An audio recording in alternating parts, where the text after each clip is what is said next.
Hello there everyone, so today we're going to be opening up not one, not two, but 3 scrawler boxes. So I ended up having all these 3 boxes available at the same time to open up, so I kind of thought why not just put them in one video instead of making separate videos for them. That would be a little bit different. Now as you can see they are a bit different from each other, so this is actually the newest box that's currently out. So that arrived shortly after I got these 2 because I got an email recently saying that they were selling some old boxes. So these 2 white ones are actually old boxes they had stock left of, and they were for cheaper prices. So I had a little glance, found 2. So these 2 I know technically what's inside, even though one of them I kind of forgot what it is. But the other one, I know what's inside, and it's one I've actually been wanting for a long time because I originally saw a video from Drawing with Waffles where she opened that specific box and I really liked what was inside. So I'm glad that that one was available. Just for reference, these 2 white ones were £5 each, whereas normally the boxes are, I think, £15 or £16 each. So basically I got a really good deal. So yeah, I kind of thought why not just open all 3 up in this video. So why not just get started with the newest one here, because this one I definitely don't know what's inside. So let's just rip straight into it. It's been waiting for me for a little bit, so I'm quite curious. Open this up. Ooh, wow. I'm liking the look of that already. Ooh, I like that. That's a nice print, nice artwork. And I'm getting a feeling of watercolor, and yes, the paper. That's nice as well. Oh, that's about the artist there. So the artist this month is Camilla Gardner. That's lovely. So basically you get a little print there. That's nice. I'm not gonna look in this because I like to kind of just have a look and get surprised, see what we have. So first of all, the paper here is a pad of A5 watercolor paper, so it's nice and thick. It's actually quite a nice size because last month I made a piece of artwork on that paper and it was a nice size because it wasn't too large, but at the same time there is enough space to work on. So I do actually quite like this size of paper, and it's 8 sheets, so that's pretty decent. Let's see what we have in the actual supplies. So definitely it's got to obviously be watercolor, right? Let's have a look. So first of all, we get a sticker there and the little content list. Gonna put that aside. So this is the sweet. So flavor wise, that sounds like something I'll probably give to my husband. So I'll put that aside, see if he wants that. Oh, what do we then get? 6 tubes of Thaler and Rowney Aqua. So watercolors, but in tube liquid form. I don't think I've ever used tubed ones before. So maybe just have a look at the colors here. Arilamide yellow, that's a mouthful. Oh, lemon yellow. Actually, let me just zoom you in a bit so you can maybe see what's going on. So, lemon yellow instead of that thing. Ultramarine dark blue. We have alizarin crimson hue and Chinese white. What makes it Chinese? I'm not sure. Hooker's green dark, that's the name. And then raw sienna. So we've got an interesting collection of colors. So what else do we have? Let's just have a look at these pencils. So there's a black and a white for films, plastics, china and glass. I'm not entirely sure what these are about, so they don't specifically say watercolor pencils or anything. I might just have to have a read of that. But then finally we then have a watercolor brush. This one feels different than anything I've seen before. It kind of seems fancier. So actually not buttons, but you kind of push specifically there and it's very soft. So I guess that is this box. Let's move on. I guess we'll move straight on to the next box here. So let's just free up all the tape. Should be good enough. Nope, missing one. Right, let's try and get in here. Ah, still missing some tape. Typical. Can we open it? No, we cannot. We need to do the sides as well. I think now we're good. Right. So this is obviously, what is that, about 1.5 years old or so. And here we then get 2 sheets of paper, so that's quite different than now. We're kind of starting to get blocks of paper instead. And then the print there from the featured artist. So that's the featured artist for this one. So I think this is just a basic pencil. It's a 3B. And then I'm guessing an eraser. This feels a bit weird. Almost feels a bit like it's supposed to be a kneadable eraser, but it's not. And the sweet is just a yellow sweet. I don't know what it is. I'm guessing maybe lemony flavor, who knows. And then there's a brush here, it comes apart and turns into a brush. So it's gouache we're getting this one. I've never used gouache before. I have seen about it, heard about it, watched a lot about it, but I've never actually used it. Let's just get them out. Ugh, it's good and stuck in there. Frickin' heck. Eesh. Anyway, so we get portrait pink, cadmium yellow, deep hue, alizarin crimson hue, titanium white, cobalt blue hue, ivory black. Now bringing in the last one here. I think we can open it. So this is the one where there's some metallic stuff in here. Right, so this is the print, geometric kind of designs there, and the featured artist. I'm breaking in, it feels like there's quite a lot in here. And the sticker, first of all, ooh, I like that. Very copper looking, rose gold looking. One of my favorite things is copper and rose gold. What is this? This is, again, it doesn't say what it is, but it looks quite dark, so it looks like something, again, I'm not gonna have. But probably pass on to my husband. So this is one of the things I remember the best, this copper ruler, and I just got kind of obsessed with it and really wanted it. So it's actually worked out perfectly that I was able to get this box. It's actually a lot more robust than I thought it was. I thought it was going to be really quite thin and flimsy. Then we have metallic markers, Faber-Castell. I do like Faber-Castell as a brand. And then have a little closer look. So it's two different metallics. We get one in gold, it's called Heart of Gold, and then the other one is called Nothing Else Matters by the looks of it, but I'm guessing that's supposed to be silver. So I'm curious to see how opaque these are. A pack of some basic colored pencils, but in metallic. Ooh, that's not going to break them. Ooh, I like the pencils themselves. The actual barrel is basically copper or rose gold. Speaking of which, this color is rose gold. So it kind of shows you the colors on the ends. How accurate that is obviously a question. I guess we'll have to test that. But you get rose gold, you get pewter, you get purple, which will be my favorite, ice blue, and green, and pink. Now what we also get is a pad of paper. So A5, and this is black. So obviously that is because we are getting all these metallic materials, which then will show up better on that black surface rather than say white. So I'm guessing that's why we get the black, which I've also never done anything on black or really any toned paper, but pretty nice and thick. Obviously it doesn't have to be too thick in the sense of it's not watercolor we're doing or anything. So that is the content of that box. So yeah, I think what I'm gonna do is basically just start trying out some of these materials here, playing around with them, and then see what happens. So I started out swatching the metallics because they were just screaming at me to use them, and I decided to use them on white and black paper, so I wanted to try and see what they look like on both. Now obviously I expect them to look nicer on black, but still I wanted to compare.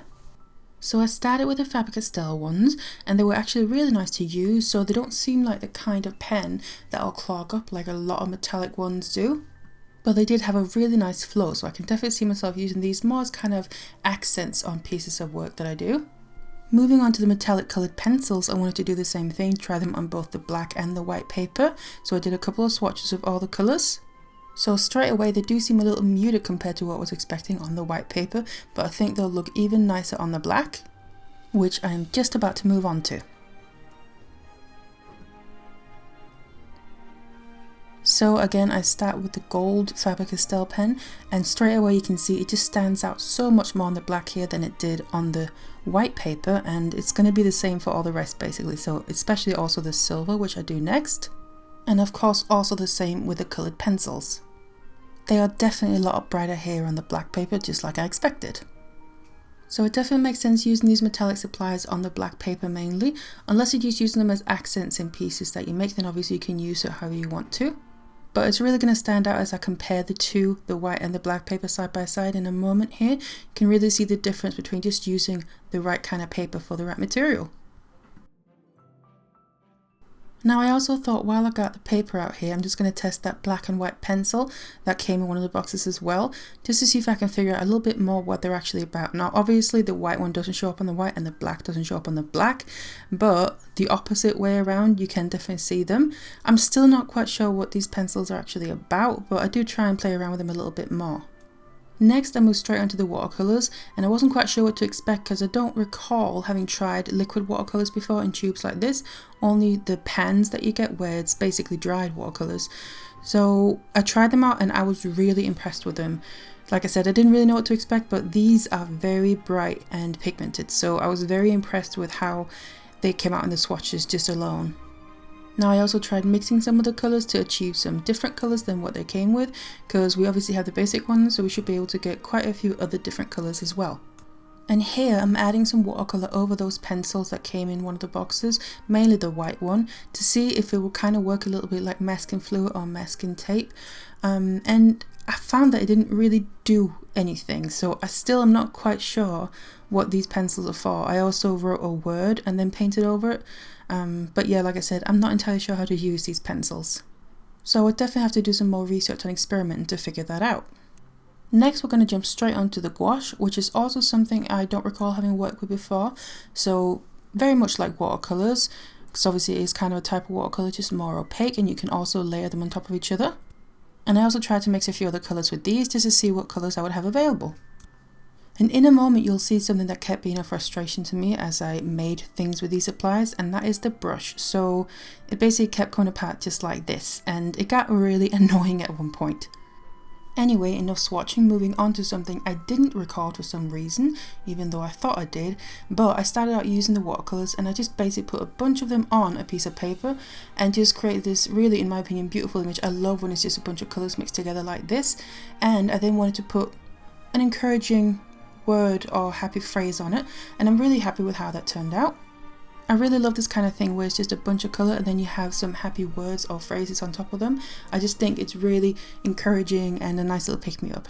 Anyway, moving on to the next piece. This one I thankfully did record, and first of all, you can see here, we keep going with the brush. This was just the beginning. I literally just put a tiny bit of colour down, if that at all, and it happened straight away, and it put yellow where there wasn't supposed to be yellow. So that was just the first time, and it kept happening. So the brush was fine, and obviously it's very handy and convenient for travel because it comes, you can kind of take it apart and becomes quite small. But honestly, using it just was really annoying, and for some reason I had it in my head that I had to keep using this even though there was the other brush, and also I could have just used one of my own ones. But in my head I just had to use this. It was good because it was small, so I could use it for the detail, but yeah, it wasn't good because it kept kind of coming apart as I was using it and basically putting colour where I didn't want colour to go. Anyway, enough complaining about the brush. What I'm actually painting here are some forget-me-nots that we have in the garden. I took a few pictures a while ago, and I was just inspired to kind of try and make some art from them. So basically I used the pictures that I took as a reference, and I just made a few clusters of the forget-me-nots just to lay down some watercolour. And I wanted to mix up a little bit, mainly blue, but then also a few purple ones in there, which obviously that colour I mixed myself. And like I said, the brush was good for detail and getting in just where I wanted the paint to go, just not the coming apart bit.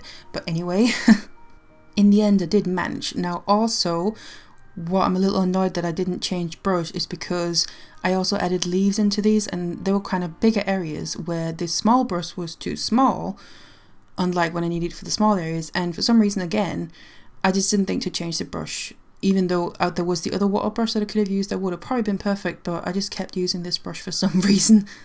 Now the image I had in my head was to have these forget-me-nots, mainly blue and then a little bit of purple, and then I'd have the green leaves, and then behind the flowers and the leaves here I would have kind of watercolour splashed of green as well.